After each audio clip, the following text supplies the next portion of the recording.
Control. We're all obsessed with it.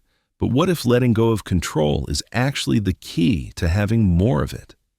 Today, we're exploring a fascinating psychological concept that's completely changing how millions of people handle relationships, work, and life.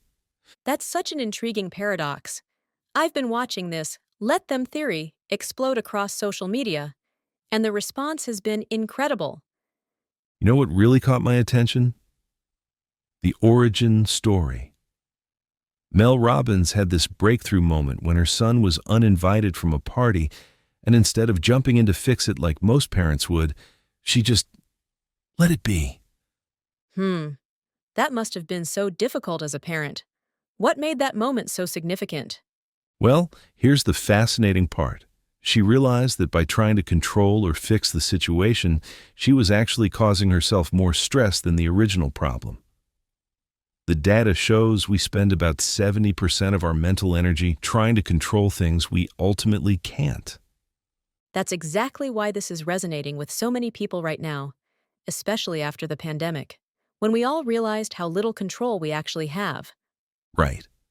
And research in organizational psychology shows that people who practice emotional detachment, like this theory suggests, report 40% lower stress levels and better decision-making abilities. You know what this reminds me of? That study from Harvard about how trying to force relationships actually makes them more likely to fail. Oh, tell me more about that. I haven't heard about this research. Well, they found that people who tried to control their partner's behavior were 3 times more likely to experience relationship breakdown within a year. It's like, the tighter you grip, the more things slip away. And that connects perfectly to what workplace studies have shown. Teams with managers who practice let them leadership styles see 35% higher productivity and better innovation outcomes. So, how do you actually implement this in real life? Because it sounds great in theory, but Here's what's interesting. Psychological research suggests starting with small situations, like when someone doesn't text back or a coworker is late to a meeting. Use those as practice grounds before tackling bigger challenges. that makes so much sense. It's like building an emotional muscle.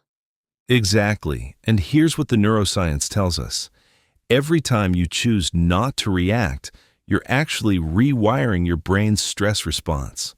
After about 66 days of consistent practice, it becomes your default response. I've noticed something interesting in my own experience with this. The less I try to control situations, the more people seem to naturally cooperate. That's fascinating because it aligns with what social psychology research has found. When people don't feel controlled, they're 60% more likely to engage in pro-social behavior voluntarily. Though I imagine there must be situations where this approach isn't appropriate. Absolutely right.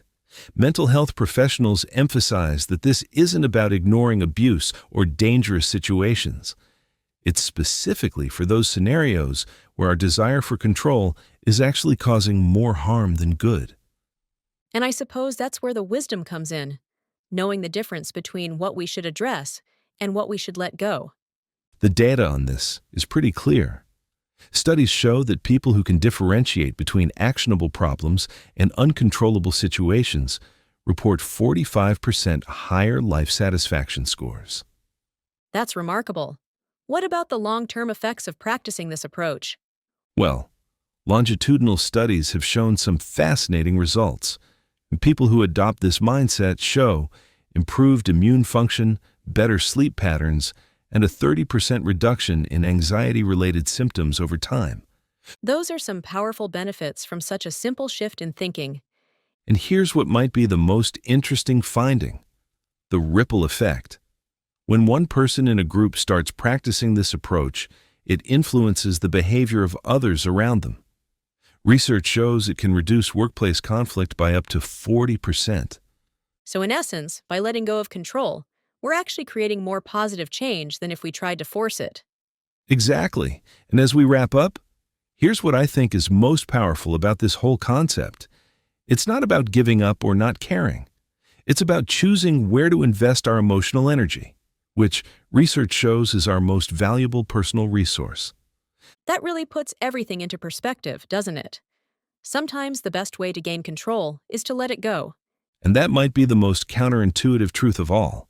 When we stop trying to control everything around us, we finally gain control of what matters most: our own peace of mind.